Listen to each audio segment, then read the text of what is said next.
তোমাদের সকলের শারীরিক ও মানসিক সুস্থতা কামনা করে আবার আমরা তোমাদের সামনে হাজির হয়েছি উপবৃত্ত সম্পর্কিত শেষ ক্লাসটা আলোচনা করার জন্য। এর আগের দুটো ক্লাসে আমরা কি কি আলোচনা করেছিলাম সেটুকু একটু তোমাদের সামনে সংক্ষিপ্ত আকারে পরিবেশন করছি।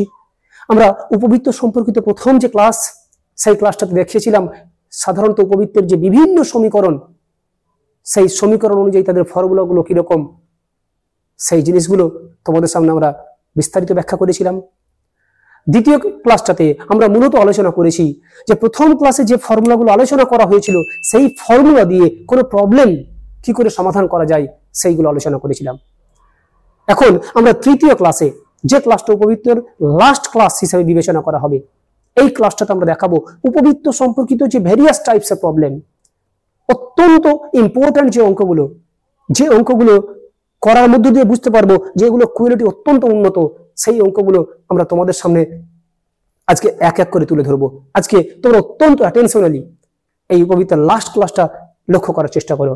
প্রথম যে প্রবলেমটা তোমাদের সামনে নিয়ে এসেছি, লক্ষ্য করো। হেই, যদি তুমিও তোমার এক্সাম প্রিপারেশন অনেক সহজ করে তুলতে চাও, তাহলে ডেসক্রিপশন বক্সের লিঙ্ক থেকে এলিট অ্যাপটি ডাউনলোড করে নাও। সেখানে তুমি প্রতিটি টপিকের ভিডিও লেকচার, স্টাডি ম্যাটেরিয়ালস এবং নোটস, কোয়েশ্চেন অ্যান্সারের সলিউশন, অডিও বুকস এবং বোর্ডের যাবতীয় ইম্পর্টেন্ট আপডেট পেয়ে যাবে। তাই অ্যাপটি ডাউনলোড করতে ভুলো না। তো চলো আবার টপিকে ফিরে যাই। x² / a² + y² / b² = 1 এই উপবৃত্তের উপরিস্থিত দুটি বিন্দুর উৎকেন্দ্রিক কোণ θ1 এবং θ2। আমরা এর আগের দিন দেখিয়েছিলাম, সেই ঘটনাটা আবার রিমাইন্ড করব যে x² / a² + y² / b² = 1 এই যে উপবৃত্ত, সেই উপবৃত্তের উপরে যে কোনো একটা বিন্দুর প্যারামেট্রিক স্থানাঙ্ক আমরা চয়েস করেছিলাম a cos θ, b sin θ। এইখানে থিটাটাকে বলেছিলাম উৎকেন্দ্রিক কোণ। এখন তোমরা লক্ষ্য করো যে এই উপবৃত্তের সমীকরণের ক্ষেত্রে তার প্যারামেট্রিক স্থানাঙ্কটা আমরা বলেছিলাম a cos θ, b sin θ। কি করে এসেছিল তার প্রমাণও দেখানো হয়েছিল প্রথম ক্লাসে। সেখানে এই যে থিটা ইউজ করা হয়েছে, সেই থিটাটাই হচ্ছে উৎকেন্দ্রিক কোণ। তাহলে এখন যদি ঘুরিয়ে এরকম ভাবে তোমাদের সামনে পরিবেশন করি যে কোন একটা বিন্দুর উৎকেন্দ্রিক কোণ যদি θ1 হয়, তাহলে সেই বিন্দুর স্থানাঙ্কটা কি হবে a cos θ1, b sin θ1। একই রকম ভাবে কোন বিন্দুর উৎকেন্দ্রিক কোণ যদি θ2 বলা থাকে, তাহলে সেই বিন্দুর স্থানাঙ্ক আমরা নিতে পারবো a cos θ2, b sin θ2। ঠিক যেমনটি এখানে লক্ষ্য করছো, এই উপবৃত্তের উপরিস্থিত দুটি বিন্দুর উৎকেন্দ্রিক কোণ θ1 এবং θ2। তার মানে আমরা ওই বিন্দু দুটোকে ধরে নেব। দেখছি, যেহেতু প্রদত্ত উপবৃত্তের উপরিস্থিত বিন্দু দুটির উৎকেন্দ্রিক কোণ θ1 ও θ2, তাই বিন্দু দুটো হবে কি বললাম, একটা হচ্ছে a cos θ1, b sin θ1,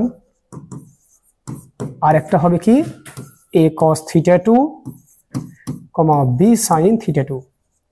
আশা করি এটা তোমরা সকলেই বুঝতে পেরেছো যে কি করে বিন্দুর স্থানাঙ্কগুলো চয়েস করা হলো। এরপর বলছে প্রমাণ করো যে ওই বিন্দুদ্বয় দিয়ে গঠিত এই যে দুটো বিন্দু দেওয়া আছে, সেই বিন্দু দুটো উপবৃত্তের উপরে অবস্থান করছে। তাহলে এই বিন্দু দুটোকে যুক্ত করে আমরা যে সরলরেখাটা পাবো সেটা হলো ওই উপবৃত্তের একটা জ্যা, আর ওই জ্যাটার সমীকরণ প্রমাণ করতে বলে সেটা হবে। তাহলে আমরা এই দুই বিন্দুগামী যে জ্যা তার সমীকরণটা বের করছি। দেখছি, অতএব নির্ণেয় জ্যায়ের সমীকরণ। আচ্ছা, আমরা এই বিন্দুটাকে যদি মনে মনে x1 y1, এটাকে যদি x2, এটাকে যদি y2 ধরে নিই, তাহলে x1 y1 এবং x2 y2 এই দুই বিন্দু দিয়ে যে সরলরেখা তৈরি করা হয়েছে, সেই সরলরেখার সমীকরণ বের করার ফর্মুলা ছিল কি y minus y1 by x minus x1 is equal to y1 minus y2 by x1 minus x2। এবার আমরা দেখে দেখে ওই মানগুলো যদি বসিয়ে দিতে পারি, তাহলে কিন্তু আমরা নির্ণেয় জ্যায়ের সমীকরণটা পেয়ে যাব। y minus y1 মানে তোমরা ডিসপ্লেতে দেখতে পাচ্ছ b sin θ1 by x minus x1 মানে a cos θ1 is equal to y1 মানে b sin θ1 minus y2 মানে b sin θ2 by x1 মানে a cos theta 1 minus x2 মানে হলো a cos থিটা 2। অর্থাৎ দেখে দেখে আমি মানগুলো এখানে লিখেছি। এবারে ক্যালকুলেশন শুরু করব। লক্ষ্য করো, বাম দিকে যেমনটি আছে ওই রকমটি আমরা রেখে দেব, এটা কোনো পরিবর্তন করব না। ইজ ইকুয়াল টু, আচ্ছা উপর থেকে আমরা কি কমন নিতে পারি? বি কমন নিতে পারি। বি যদি কমন নিয়ে নিই, এখানে পড়ে থাকবে sine theta 1 minus sine theta 2, অর্থাৎ এটা পড়ে থাকবে sine C minus sine D. তোমাদের এখন মনে হচ্ছে যে স্যার আমরা তো sine C minus sine D এর ফর্মুলা জানি না, না জানলেও কোনো অপরাধের জায়গা নেই। আমি এখানে তোমাদেরকে আগে জানাবো, তারপরে তোমাকে অঙ্কটা বুঝতে মানে বোঝানোর চেষ্টা করব। তাহলে লক্ষ্য করো, এখানে যে ফর্মুলাটা আমি ফেলতে চাইছি সেটা হলো sine C minus sine D.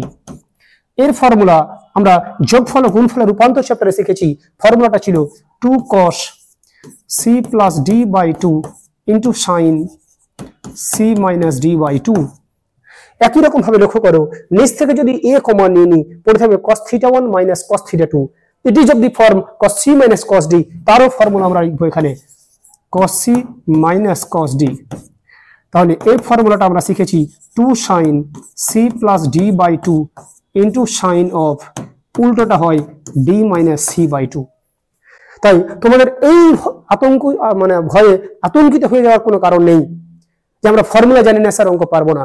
জানাটা তোমাদের কাছে কোনো ফ্যাক্টরি নয়। আসলে আমরা জানার যদি চেষ্টা করি তাহলে যে কোনো প্রবলেমের সমাধান আমরা খুঁজে পাবো।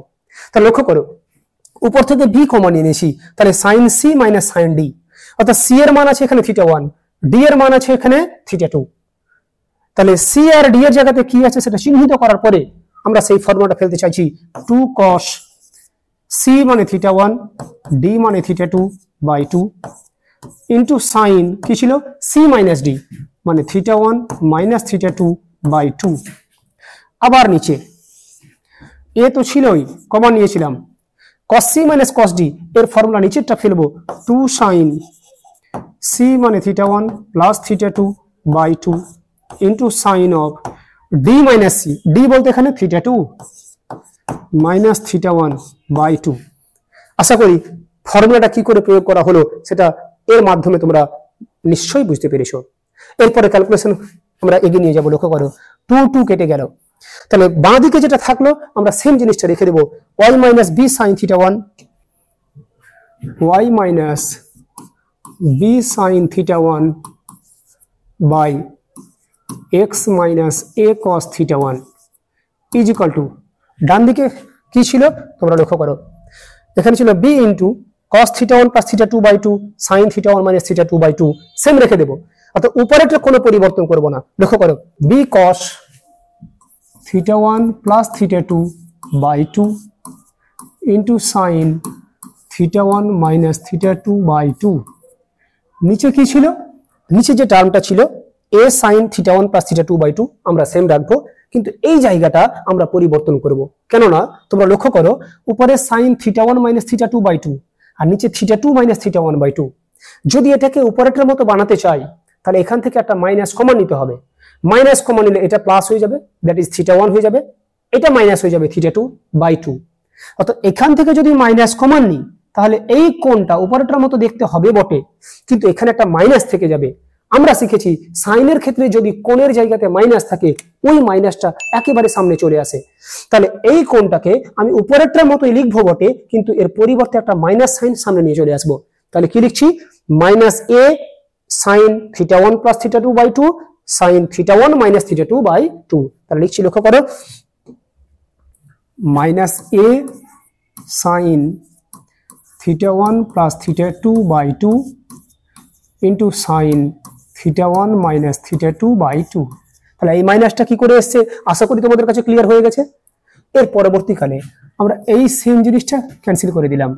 তাহলে যেটা পড়ে থাকলো সেটাকে আমরা কোনায় কোনি গুণ করবো। লক্ষ্য করো x দিয়ে এটাকে যদি গুণ করি তাহলে bx cos theta 1 plus theta 2 by 2 minus a into b ab cos theta 1 into cos theta 1 plus theta 2 by 2। অর্থাৎ সিম্পল আমরা গুণ করে দিচ্ছি ইজ ইকুয়াল টু, এটার সাথে এটা যদি গুণ করি minus ay sine theta 1 plus theta 2 by 2 আর মাইনাসে মাইনাসে plus AB sine theta 1 into sine theta 1 plus theta 2 by 2। একদম কোনাকুনি আমরা যেভাবে গুণ করি সেই অনুযায়ী গুণ করে দিয়েছি। এরপর bx cos theta 1 plus theta 2 by 2 যা ছিল রেখে দিলাম। এই y যুক্ত যেটা পদ সেটা এদিকে এলে প্লাস হয়ে যাবে ay sin theta 1 plus theta 2 by 2 is equal to এই মাইনাস পদটা এদিকে চলে এলে প্লাস হয়ে যাবে ab cos theta 1 cos theta 1 plus theta 2 by 2। আর এই পদটা তো এদিকেই ছিল, রেখে দিলাম ab sin theta 1 sin theta 1 plus theta 2 by 2। এখন ডান দিক থেকে তোমরাই বলো দেখি, যদি ভালো করে দেখতে পারো তাহলে বুঝতে পারবে ডান দিক থেকে ab কমন চলে যাবে। তাহলে ab কমন চলে গেলে পড়ে থাকলো cos theta 1 plus theta 2 by 2 plus sin theta 1 into sin theta 1 plus theta 2 by 2 is equal to ab into, এটা একটা ফর্মুলা পড়ে আছে, যারা যৌগিক কোণ চ্যাপ্টারটা সুন্দরভাবে করেছে তারা বলতে পারবে cos a cos b plus sin a sin b। এর ফর্মুলাটা আমরা শিখেছি cos of a minus b। তাহলে ওটাই লিখছি cos of a মানে হচ্ছে থিটা 1 মাইনাস b মানে থিটা 1 প্লাস থিটা 2 বাই 2। যে ফর্মুলাটা পেলাম সেটা এখানে লিখে রাখছি cos of a minus b। এর ফর্মুলাটা হলো cos a cos b plus sin a sin b। তো যদি কারো ফর্মুলা জানা নাও থাকে আমরা তাদের জন্য এখানে একটা ক্লু দিয়ে রাখলাম cos a cos b, এই যে cos a cos b plus sin a sin b এর পরিবর্তে formula cos of a minus b, আমরা সেই ফর্মুলাটা এখানে প্রয়োগ করেছি। তাহলে কি পড়ে থাকলো লক্ষ্য করো, ab ইন্টু cos of 2 যদি লসাগু করি 2 থিটা 1 মাইনাস দিয়ে গুণ করলে মাইনাস থিটা 1 মাইনাস থিটা 2। তাহলে ফাইনালি কি পড়ে থাকলো লক্ষ্য করো, ab into cos of 2 theta 1 থেকে একটা থিটা 1 বাদ দিলে থিটা 1 মাইনাস থিটা 2 বাই 2। তাহলে যেটা পেলাম এখন বোথ সাইডকে ab দিয়ে ভাগ করে দেব। আচ্ছা এই টার্মটাকে যদি ab দিয়ে ভাগ করি তাহলে b কেটে যাবে, তাহলে পড়ে থাকবে x by a cos of theta 1 plus theta 2 by 2 plus এটাকে যদি ab দিয়ে ভাগ করি a আর নিচের a কেটে গেলে পড়ে থাকবে y by b into sine theta 1 plus theta 2 by 2। এটাকেও যদি ab দিয়ে ভাগ করি ab কেটে যাবে, তাহলে পড়ে থাকবে cos theta 1 minus theta 2 by 2। এটাই আমাদের প্রামাণ্য বিষয় ছিল, এটাই প্রমাণ করতে বলেছিল। তাহলে আমাদের এই প্রামাণ্য বিষয়ে আসতে গিয়ে আমাকে ত্রিকোণমিতির যোগফল ও গুণফলের রূপান্তর চ্যাপ্টার দুটো ফর্মুলা ফেলতে হয়েছে এবং যৌগিক কোণ চ্যাপ্টারে একটা ফর্মুলা ফেলতে হয়েছে। বোথ সাইডের ক্ষেত্রে দুটো ক্ষেত্রেই আমি কিন্তু যে ফর্মুলাগুলো এর আগের চ্যাপ্টারে কাজে লেগেছে সেই ফর্মুলাগুলো তোমাদের সুবিধার জন্য লিখে দেখিয়েছি, যাতে তোমাদের ফর্মুলাটা কিভাবে প্রয়োগ করা হয়েছে এটা বুঝতে কোনো দ্বিধার মধ্যে না পড়তে হয়। ঠিক এর পরবর্তী আমরা আরো একটা খুব ভালো মানের অঙ্ক নিয়ে তোমাদের সামনে হাজির হব। সেটা কি, দেখাও যে এই উপবৃত্তের উপাক্ষের একটি প্রান্ত দিয়ে অঙ্কিত যে সমূহের মধ্যবিন্দু সঞ্চারপথের সমীকরণ হলো এটা। আমরা এই উপবৃত্তটা একটু ছবির মাধ্যমে তোমাদের সামনে দেখাই, তাহলে অনেকটাই ক্লিয়ার হবে।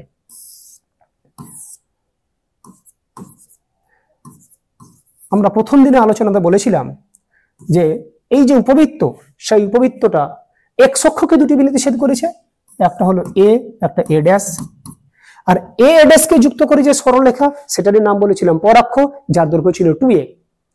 আবার এই উপবৃত্তটা y অক্ষকে দুটো বিন্দুতে ছেদ করেছে, এর নাম দিলাম b, এর নাম দিয়েছিলাম b ড্যাশ। তাহলে এই b ড্যাশ কে যুক্ত করে যে সরলরেখা সেই সরলরেখাটার নাম বলেছিলাম উপাক্ষ, যার দৈর্ঘ্য হলো 2b। অর্থাৎ এখান থেকে উপরেরটা b নিচেরটাও b, উপরে আছে তাই এই বিন্দুর স্থানাঙ্ক হচ্ছে 0, b, আবার এই দৈর্ঘ্যটাও b কিন্তু নিচে আছে তাই তার স্থানাঙ্ক 0, -b। তাহলে উপাক্ষ বলতে b আর b ড্যাশ, তার দুটো প্রান্ত বিন্দু, একটা b যার স্থানাঙ্ক 0, b, একটা b ড্যাশ যার স্থানাঙ্ক 0, -b। ওরা কি বলছে, এই যে উপবৃত্ত অর্থাৎ ছবিতে যে উপবৃত্তটা দেখা যাচ্ছে তার উপাক্ষের একটি প্রান্ত, উপাক্ষের তো দুটো প্রান্ত আছে, কিন্তু বলছে উপাক্ষের একটি প্রান্ত দিয়ে অঙ্কিত জ্যাসমূহের, তার মানে আমি যদি উপরের বিন্দুটা দিয়ে একটা জ্যা এঁকে ফেলি, লক্ষ্য করো এই যে সরলরেখাটা আঁকলাম, সেই সরলরেখাটা আঁকতে গিয়ে আমাকে দুটো বিন্দু উপবৃত্তের উপরে চয়েস করতে হয়েছে। একটা বিন্দু হচ্ছে উপাক্ষের প্রান্ত বিন্দু, আর একটা হচ্ছে উপবৃত্তের উপরে যে কোনো একটা বিন্দু। তাহলে যেহেতু এই বিন্দুটা যে কোনো একটা বিন্দু, তাই তার স্থানাঙ্ক আমরা প্যারামেট্রিক ফর্মে নিতে পারি a cos θ, b sin θ। আমরা যদি এর নাম p দিয়ে দিই, লক্ষ্য করো তাহলে বলছে এই যে বিপি জ্যা, সেই জ্যায়ের মধ্যবিন্দুর সঞ্চারপথের সমীকরণটা বের করো। এক্ষেত্রে একটা জিনিস ভালো করে ভেবে দেখো, ওরা বললো উপাক্ষের একটা প্রান্ত দিয়ে অঙ্কিত জ্যা, ওরা কিন্তু এটা বললো না যে উপাক্ষের উপরের প্রান্ত দিয়ে অঙ্কিত জ্যা। আমরা ধরে নিলাম উপরের প্রান্ত দিয়ে, তোমাদের মধ্যে কেউ এটাও করতে পারো যে উপাক্ষের নিচের প্রান্ত বিন্দু দিয়ে আরো তো জ্যা আঁকা যাবে, সেই জ্যাগুলোও তোমরা কনসিডার করতে পারো। তবে একটা জিনিস খেয়াল রাখো, যদি এই বিন্দু দিয়ে শুরু করি তাহলে অ্যান্সারটা যদি প্লাস পাই, তাহলে এই বিন্দু দিয়ে শুরু করে নিশ্চয়ই অ্যান্সারটা মাইনাস পাবো। তাই এখানে দুটো কথাই কম্বাইন করা আছে। আমি একটা দিয়ে করে দেখাবো, অপরটা সিমিলারলি টেনে দেবো, দুটোকে কম্বাইন করে আমরা এই রেজাল্টটা পেয়ে যাব। তাহলে লিখছি যে মনে করি প্রদত্ত উপবৃত্তের উপাক্ষের একটি প্রান্ত বি, যার স্থানাঙ্ক 0, b দিয়ে একটি প্রান্ত দিয়ে অঙ্কিত জ্যা এর অপর প্রান্তের স্থানাঙ্ক কি ধরলাম p, যার স্থানাঙ্ক a cos θ, b sin θ। তাহলে উপাক্ষের উপরে যে প্রান্ত বিন্দু, সেই প্রান্ত বিন্দু দিয়ে যে জ্যাটা এঁকেছি, সেই জ্যায়ের অপর প্রান্ত বিন্দুর যে স্থানাঙ্ক, সেই স্থানাঙ্কটা ধরে নিয়েছি প্যারামেট্রিক ফর্মে। এবার ওরা বলছে এই যে একটি প্রান্ত দিয়ে অঙ্কিত জ্যা, মানে এই জ্যাটার কথা বলছে, তার মধ্যবিন্দুর সঞ্চারপথের সমীকরণ। তাহলে আমরা প্রথমত এই জ্যাটার মধ্যবিন্দু বের করব। তাহলে লিখছি অতএব বিপি এর মধ্যবিন্দু। আমরা দুটো বিন্দুর মধ্যবিন্দু বের করার ফর্মুলা শিখেছি, এদের ভুজ দুটোকে যোগ করব, a cos θ প্লাস 0/2, আবার কোটি দুটোকে যোগ করব b sin θ প্লাস b/2। তাহলে ক্যালকুলেশন যদি করি, উপরে a cos θ/2, এখান থেকে b কমান, তাহলে পড়ে থাকবে sin θ প্লাস 1/2। এটা পেলাম ওই মধ্যবিন্দুটার স্থানাঙ্ক। ওরা বলছে এই মধ্যবিন্দুর সঞ্চারপথের সমীকরণ বের করো। তাহলে আমরা এই মধ্যবিন্দুর স্থানাঙ্কটা ধরে নেব h, k, কেননা সঞ্চারপথের সমীকরণ বের করার জন্য আমরা তিনটে রীতি মেনটেন করার কথা বলেছিলাম। যার সঞ্চারপথের সমীকরণ বের করব, অর্থাৎ এই মধ্যবিন্দুর, তার স্থানাঙ্ক ধরে নেব h, k। দেখছি মনে করি জ্যাটির মধ্যবিন্দু কি ধরবো বললাম, h, k। তাহলে এটা মধ্যবিন্দু ধরলাম আর মধ্যবিন্দু ক্যালকুলেশন করে বের করলাম এটা, তাহলে নিশ্চয়ই দুটোই সেম হবে। সেম হওয়ার অর্থ হলো h সমান a cos θ/2 এবং k সমান b ইন্টু sin θ প্লাস 1/2। আমরা যদি কোনাকুনি এখানে গুণ করে দিই, 2h is equal two a cos θ, এই এটাকে যদি এর নিচে নিয়ে নিই, তাহলে 2h/a ইন্টু a সমান cos θ। একই রকম ভাবে এখানে কোনাকুনি গুণ করলে 2k সমান b ইন্টু sin θ প্লাস 1। তাহলে এই 1টা যদি এদিকে নিয়ে চলে আসি, 2k, সরি এটা ব্র্যাকেটের মধ্যে ছিল, তাহলে 2k সমান b ইন্টু sin θ প্লাস 1, এই বিটা এদিকে নিয়ে চলে এলে 2k/b সমান sin θ প্লাস 1। সব শেষে এই 1টা এদিকে নিয়ে চলে এলে কি দাঁড়াবে, 2k/b minus 1 is equal two sin θ। তাহলে লক্ষ্য করো আমরা cos θ এবং sin θ এর মান পেয়ে গেছি।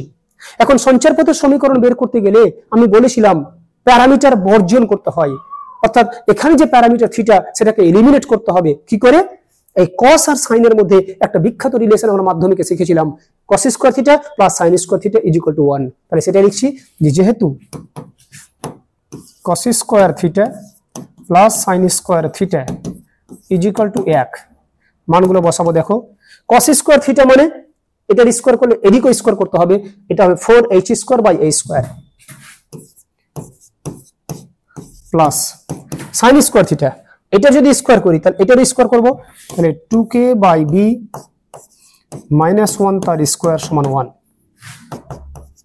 4h square by a square, a minus b তার স্কয়ারের ফর্মুলা কি formula, a square minus 2ab plus b square, তাহলে a স্কয়ার যদি করি 4k square by b square minus 2 into a মানে 2k by b into b মানে 1 plus b square মানে 1 এর স্কয়ার দ্যাট ইজ 1, এই 1 কেটে গেল, তাহলে পড়ে থাকলো 4h square by a square plus 4k square by b square is equal to, এটাকে যদি ওদিকে নিয়ে চলে যাই 2 দুগুণে 4k বাই b, সবশেষে আমরা প্রত্যেকটা থেকে যদি 4 ক্যান্সেল করে দিই তাহলে পড়ে থাকবে h square by a square plus k square by b square is equal to পড়ে থাকবে k বাই b। তাহলে এই যে h এবং k দিয়ে রিলেশন পেলাম, সঞ্চারপথের সমীকরণ যদি বের করতে হয় তাহলে বলেছিলাম h এর জায়গায় x, k এর জায়গায় y লাগিয়ে দেব, তাহলে লিখছি অতএব মধ্যবিন্দুটির সঞ্চার পথের সমীকরণ, সঞ্চার পথের সমীকরণ কি বলেছি, h এর জায়গায় x, তার মানে x square by a square plus y square by b square is equal to পেয়েছি y বাই b। লক্ষ্য করো আমরা সমীকরণটাতে h এর জায়গায় x, k এর জায়গায় যদি y বসাই তাহলে x square by a square plus y square by b square is equal to y by b পাবো। এটা পেলাম উপরের প্রান্ত দিয়ে যে জ্যাগুলো আঁকা হয়েছে তাদের মধ্যবিন্দু সঞ্চার পথের সমীকরণ, কিন্তু প্রশ্নে স্পষ্ট করে বলেনি উপরের প্রান্ত বিন্দু না নিচের প্রান্ত বিন্দু, তাই দুটোকে একসঙ্গে আমাদের আলোচনার মধ্যে নিয়ে আসতে হবে। এবার আমরা দেখাবো যদি একই রকম ভাবে অগ্রসর হই তাহলে নিচের প্রান্ত বিন্দু দিয়ে অঙ্কিত যে জ্যা তাদের সমীকরণগুলো সেম পাবো, শুধু এখানে মাইনাস চলে আসবে। তাহলে লিখছি অনুরূপে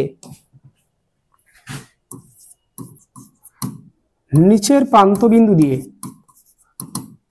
উপাক্ষের নিচের প্রান্ত বিন্দু দিয়ে অঙ্কিত জ্যা এর সমীকরণ, অঙ্কিত জ্যা এর মধ্যবিন্দুর সঞ্চার পথের সমীকরণটি হবে কি হবে বললাম, x square by a square plus y square by b square is equal to minus y by b। তাহলে উপরেরটার ধরে আমরা প্লাস পেয়েছি, নিচেরটা ধরে মাইনাস পেয়েছি, দুটোকে যদি একসঙ্গে কম্বাইন করে দিই তাহলে আমরা ডান দিকে প্লাস মাইনাস পেয়ে যাব। লিখছি অতএব নিম্ন জ্যাটির বা নিম্ন জ্যাসমূহের সঞ্চার পথের সমীকরণ কি হবে, x square by a square plus y square by b square is equal to plus minus একসঙ্গে y বাই b। এটাই আমাদেরকে প্রমাণ করতে দিয়েছিল।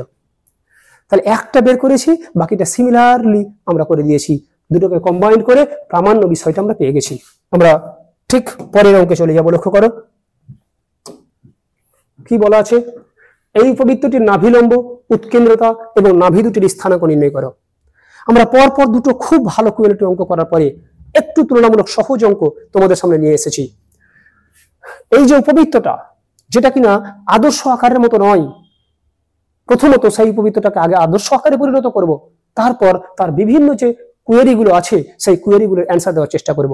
তাহলে এটাকে কি করব, লক্ষ্য করো 9x স্কয়ার রেখে দিলাম, y এর যেহেতু এখানে দ্বিঘাত রাশিমালা রয়েছে তাই এখান থেকে y স্কয়ারের সহগকে 1 বানানোর জন্য আমরা 5 কমা নিয়ে নিচ্ছি। 5 কমা নিলে এখানে কি পড়ে থাকবে, y স্কয়ার প্লাস 6y সমান 0। তারপরে 9x স্কয়ার প্লাস 5 রেখে দিয়ে আমরা এই টার্মটুকুকে পূর্ণ বর্গাকারে প্রকাশ করার চেষ্টা করব।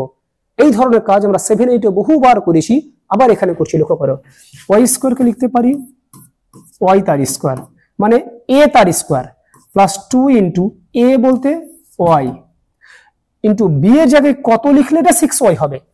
তাহলে এখানে যদি 3 বসিয়ে দিই তাহলে 3 দুগুণে 6y হয়ে যাবে। তাহলে a স্কয়ার মিলে গেল, 2ab মিলে গেল, প্লাস কি করতে হয়েছে, বি স্কোয়ার মানে 3 এর স্কোয়ার। এর ফলে কি ঘটলো লক্ষ্য করো, আমরা কি কি সেম লিখেছি আর এক্সট্রা কি লিখেছি সেটা আগে দেখবো। 9x স্কোয়ার ছিল, 5y স্কোয়ার, এখানে 6y ছিল, কিন্তু এই যে 9 এর সাথে আবার কত গুণ আছে, 5, 5 9 45 কিন্তু আমরা এক্সট্রা যোগ করেছি। তাহলে বাঁ দিকে যখন 45 যোগ করেছি, ডান দিকেও আমাকে 45 যোগ করতে হবে। এক্ষেত্রে একটা বিষয় খেয়াল রাখো, পরীক্ষার সময় কিন্তু এটা আমাদের ভুল হয়ে যাওয়ার সম্ভাবনাটা প্রবল। কি, আমরা এখানে 9 যোগ করেছি, আমাদের পরীক্ষার সময় এটাই মাথায় আসে, আমি তো এখানে 9 যোগ করেছি তাই এদিকে 9 যোগ করব না, 9টা ব্র্যাকেটের ভিতরে আছে, বাইরেও কিন্তু 5 গুণ হয়ে আছে, তাই 5 দিয়ে গুণ করতে আমরা কখনো যাতে না ভুলি সেই বিষয়ে সতর্কতা অবলম্বন করা দরকার।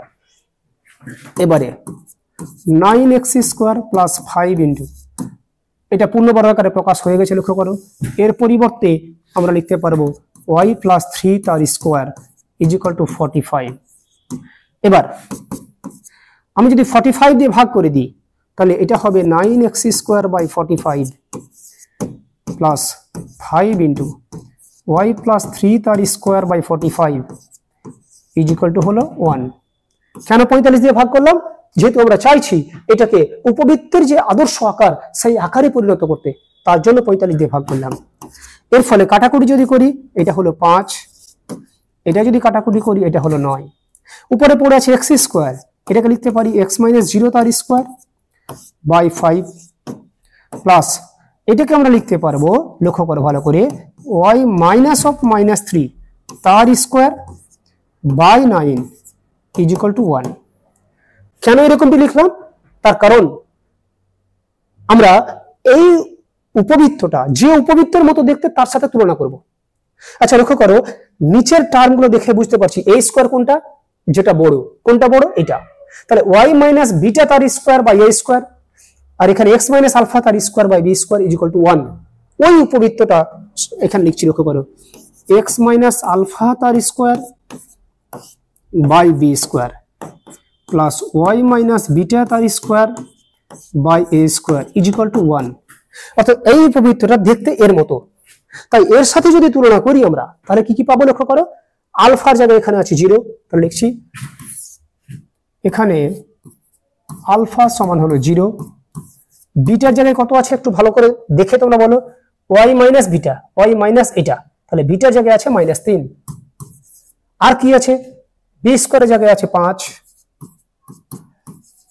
এবং a স্কোয়ারের জায়গায় কত আছে, a স্কোয়ারের জায়গায় আছে 9। তাহলে এখান থেকে আমরা পাবো b সমান √5 এবং a সমান পেয়ে যাব 3। তাহলে এই উপবৃত্তটাকে এর সাথে তুলনা করে আমরা আলফা, বিটা, a এবং b পেয়ে গেছি। এবার লক্ষ্য করো কি বের করতে বলেছে, উপবৃত্তটির নাভিলম্ব। আমরা উপবৃত্তের নাভিলম্ব বের করার ফর্মুলা বলেছিলাম তোমাদের সামনে প্রমাণ করে, 2b স্কোয়ার বাই a।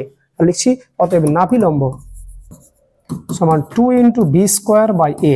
ফর্মুলাটা লিখে ফেললাম তোমাদের সুবিধার জন্য, 2 ইন্টু বি স্কোয়ার মানে 5 বাই a, এর মান পেয়েছি 3, তার মানে 10/3 একক। নাভিলম্বটা পেয়ে গেলাম। তারপরে কি বলছে, উৎকেন্দ্রতা। আমরা উৎকেন্দ্রতা বের করার ফর্মুলা শিখেছি, লিখছি উৎকেন্দ্রতা, এটা বের করার ফর্মুলা কি, E সমান √1 minus B square by a square. মানগুলো যদি বসাই, বি স্কোয়ার মান 5 আর a স্কোয়ার মান হচ্ছে 9। আমরা যদি রুটের ভিতরে ক্যালকুলেশন করি, 9 লসাগু 9 মাইনাস 5, তার মানে পড়ে থাকবে 9 থেকে 5 বাদ দিলে 4/9, তার মানে 2/3। উৎকেন্দ্রতা পেয়ে গেছি, শুধু ফর্মুলা ফেলছি আর অ্যান্সার পাচ্ছি। এবং কি বলেছে, নাভি দুটির স্থানাঙ্ক আমরা লিখছি, অতএব নাভি দুটির স্থানাঙ্ক, নাভি দুটির স্থানাঙ্ক। আচ্ছা, নাভি দুটির স্থানাঙ্ক বের করার ফর্মুলা কি ছিল সেটা আমরা একটু রিমাইন্ড করব। এই যে উপবৃত্ত, সেই উপবৃত্তটা আবার উপবৃত্তের যে সমীকরণটার সাথে আইডেন্টিক্যাল, সেইটাকে যদি আমরা মনে করি তাহলে ছবিটা বা ফর্মুলাটা আমাদের জানতে সুবিধা হয়ে যাবে। এটা দেখতে কোন ফর্মুলার মতো দেখতে, x square by B square plus y square by a square is equal to 1। তাহলে এই উপবৃত্তের পরাক্ষটা আছে y অক্ষ বরাবর আর উপাক্ষটা আছে x অক্ষ বরাবর। তার মানে পরাক্ষ y অক্ষ বরাবর মানে হলো এই উপবৃত্তের লম্বা দিকটা হলো y অক্ষের দিকে, আর খাটো দিকটা হচ্ছে এক্স অক্ষের দিকে। তার মানে ডিমটা আড়াআড়ি ভাবে দাঁড়িয়ে আছে, যে ডিমটা পরাবৃত্তের সমীকরণ হিসেবে কনসিডার করেছিলাম। এই যে এটা অ্যাক্সিস অফ এক্স, এটা হচ্ছে অ্যাক্সিস অফ ওয়াই। তাহলে লক্ষ্য করো, এর পরাক্ষ মানে এ রিলেটেড, এর উপরে যেহেতু ওয়াই চলরাশিটা আছে, তার মানে পরাক্ষটা বা লম্বা দিকটা হচ্ছে ওয়াই অক্ষ বরাবর। এই উপবৃত্তের সাথে এইটা আইডেন্টিক্যাল। তাই এর ফর্মুলাগুলো যদি আমরা ঠিকঠাক মানে বুঝে থাকি, তাহলে এর ফর্মুলাগুলো পেয়ে যাব কিভাবে সেটা বলছি। লক্ষ্য করো, এই উপবৃত্তের নাভি দুটির স্থানাঙ্ক, নাভি দুটির স্থানাঙ্ক বের করা ফর্মুলা বলেছিলাম কত? এটা হচ্ছে 0,AE আর এটা হচ্ছে 0,-AE। এবার এই দুটোকে যদি একসঙ্গে কম্বাইন করে লিখি, তাহলে নাভি দুটির স্থানাঙ্ক হলো 0,+-AE। এটা কার? এই যে উপবৃত্ত তার নাভি দুটির স্থানাঙ্ক। এবার এই উপবৃত্তটার সাথে এই উপবৃত্তটা যেহেতু আইডেন্টিক্যাল, তাই এর নাভি দুটির স্থানাঙ্ক বের করার সময় বলেছিলাম কি, এই ফর্মুলাতে এক্স স্থানাঙ্কের সাথে বা ভুজের সাথে আলফা যোগ করব, আর ওয়াই স্থানাঙ্ক অর্থাৎ কোটির সাথে বিটা যোগ করব। তাহলে নাভি দুটির স্থানাঙ্ক বের করার ফর্মুলা কি হবে? আলফা যোগ 0 মানে আলফা, বিটা +-AE। অর্থাৎ এর ভুজের সাথে আলফা যোগ করা হলো, কোটির সাথে বিটা যোগ করা হলো। তাহলেই আমরা এই যে উপবৃত্ত তার নাভি দুটির স্থানাঙ্ক পেয়ে যাব। এবার মানগুলো বসাচ্ছি, লক্ষ্য করো। আলফার মান হচ্ছে 0, বিটার মান -3 +-, এর মান পেয়েছি 3 ইন্টু ই, এর মান উৎকেন্দ্রতা বের করলাম 2/3। আচ্ছা লক্ষ্য করো, এই 3 কেটে গেল, তাহলে পড়ে থাকলো 0,-3 এখানে 2 পড়ে থাকলো। তাহলে এখান থেকে একবার পজিটিভ চিহ্ন নেব, একবার নেগেটিভ চিহ্ন নেব। যদি তাই করি 0, এখানে যদি প্লাস চিহ্নটা নিই, -3 + 2 তার মানে -1 হবে। আবার যদি মাইনাস চিহ্নটা নিই, তাহলে 0 তো থাকলোই, -3 আর -2, তাহলে এটা হয়ে যাবে -5। তাহলে আমরা এই যে প্রদত্ত উপবৃত্ত, সেই উপবৃত্তের নাভি দুটির স্থানাঙ্কগুলিও এই ফর্মুলার মাধ্যমে পেয়ে গেলাম। তাহলে নাভি দুটির স্থানাঙ্কের যে ফর্মুলা, সেই ফর্মুলাটা দেখাতে গিয়ে আমি বিস্তারিত ইতিহাস টেনে এনেছি। প্রথমে এই উপবৃত্তটা যে উপবৃত্তের সাথে আইডেন্টিক্যাল, তার সমীকরণ, তার ছবি দেখিয়েছি। তার নাভি দুটির স্থানাঙ্ক দুটোকে আলাদা আলাদা করে বের করে কম্বাইন করেছি। তারপরে বলেছি এর ভুজের সাথে আলফা যোগ করব এবং কোটির সাথে বিটা যোগ করব, তাহলে কিন্তু এই যে উপবৃত্ত তার নাভি দুটির স্থানাঙ্ক পেয়ে যাব। আশা করি তোমরা বুঝতে পেরেছো কিভাবে এই উপবৃত্তের সমীকরণটাকে আদর্শ আকারে পরিণত করা হলো এবং সেইগুলিকে কাজে লাগিয়ে কি করে আমাদের যে কোয়েরি, সেই কোয়েরিগুলোর মানে অ্যান্সার দেওয়া হলো। এর পরবর্তীকালে আমরা নেক্সট একটা ইম্পর্টেন্ট অঙ্ক তোমাদের সামনে নিয়ে এসে হাজির হয়েছি। কোন উপবৃত্তের নাভিগামী জায়ের প্রান্ত বিন্দু দুটির উৎকেন্দ্রিক কোণ থিটা এবং ফাই।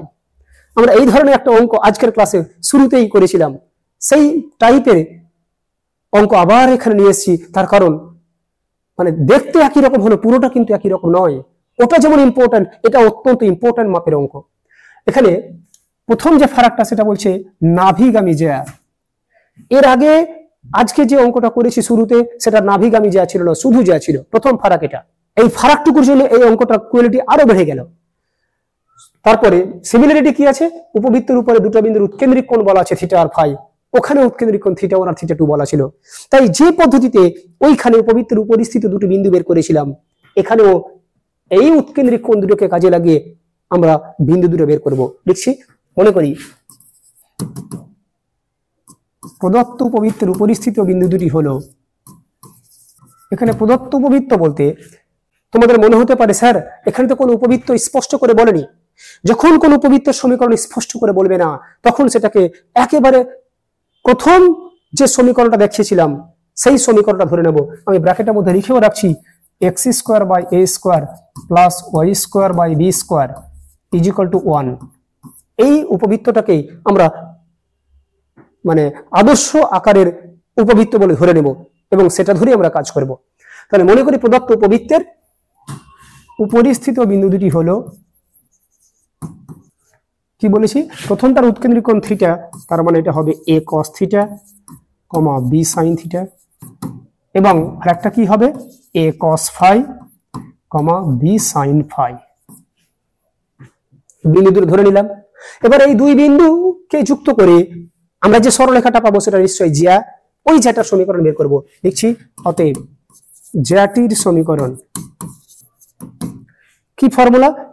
সেই ফর্মুলাটা আমি সরাসরি এর আগের অঙ্কে লিখেছিলাম, আর লিখছি না, তোমাদের নিশ্চয় মনে হয়ে গেছে কি ফর্মুলা ছিল সেটা লক্ষ্য করো।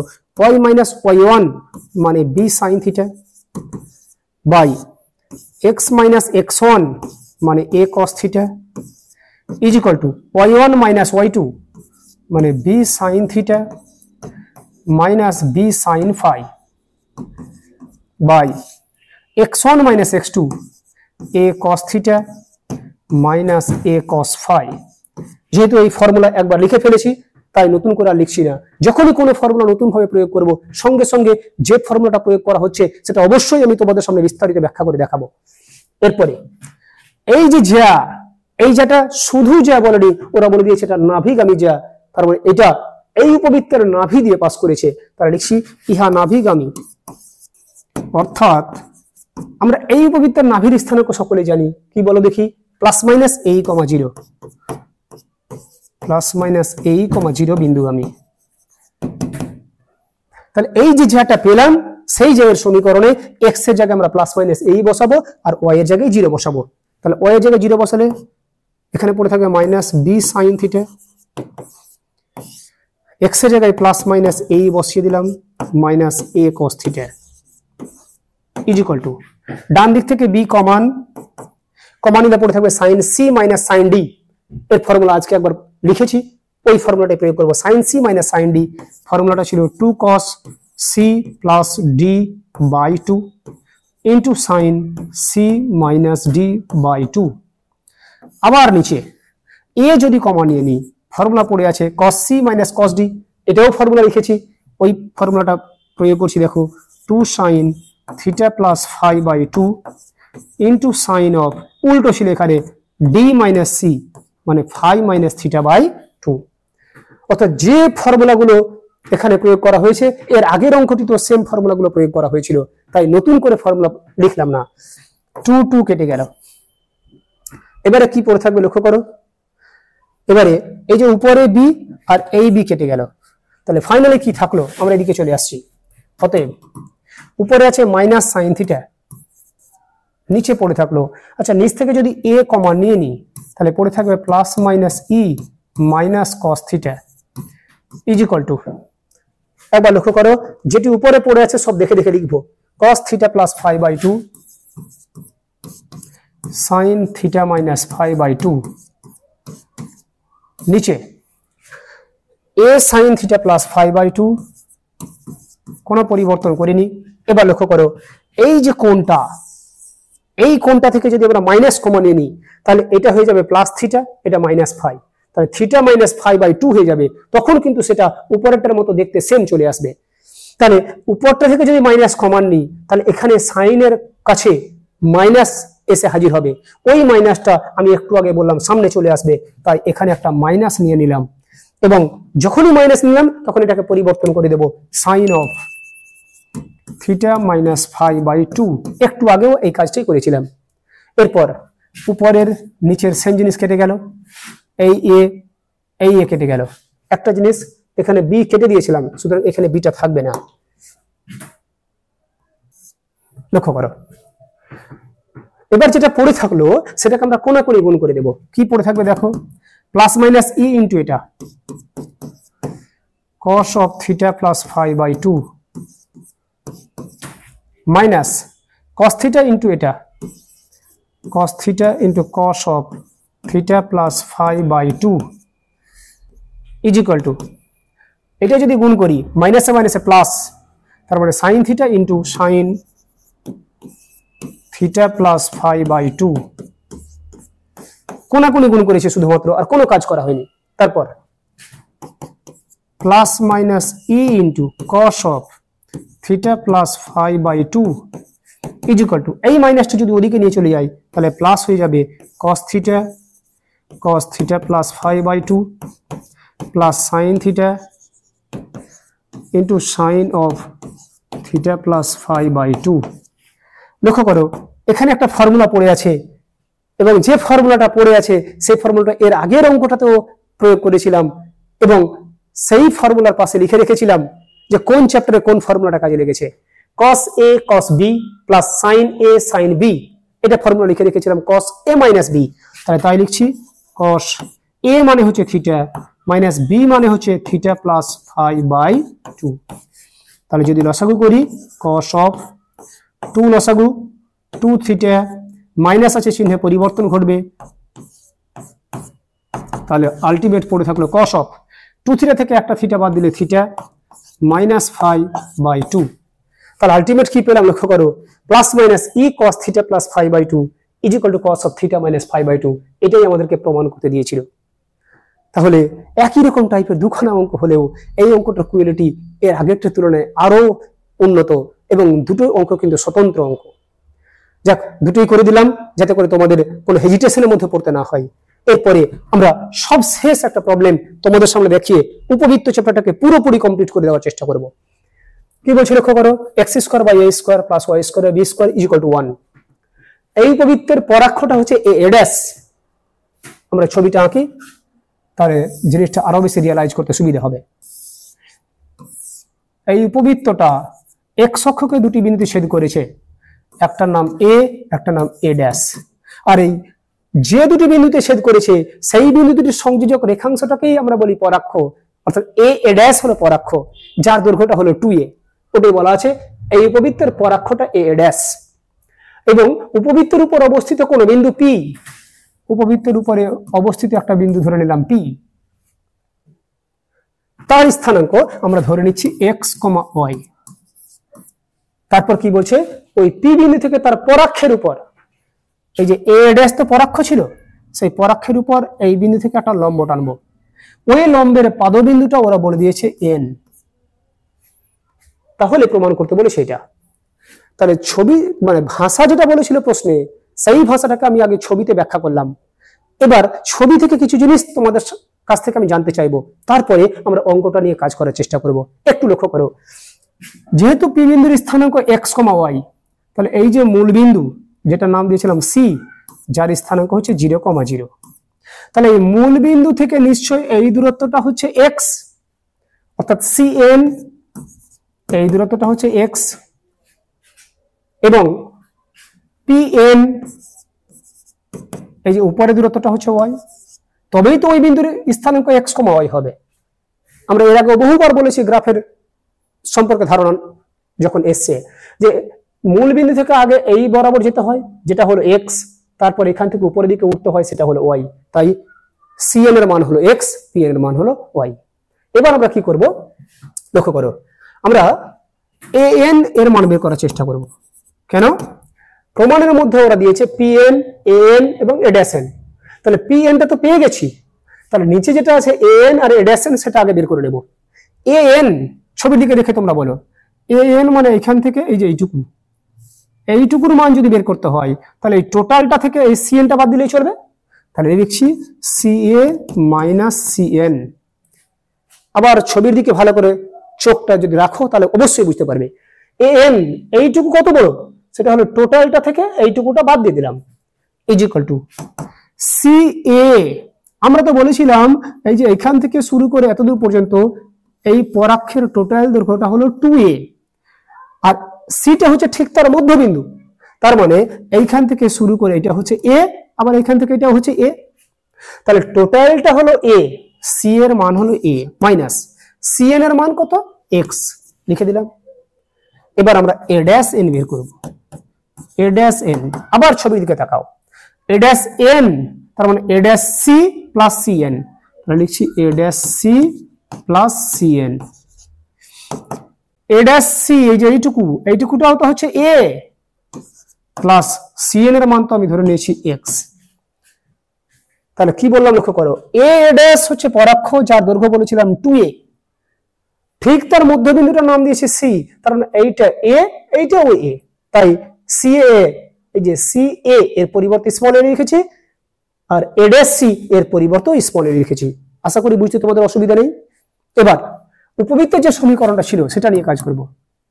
যেহেতু X square by A square plus Y square by B square is equal to 1। এখান থেকে আমরা লিখতে পারবো এই পদটাকে এদিকে নিয়ে চলে এলে বাম দিকে কোনো কাজ করব না, ডান দিকে শুধুমাত্র কাজ করে যাচ্ছি। এ স্কোয়ার লসাগু এ স্কোয়ার মাইনাস এক্স স্কোয়ার।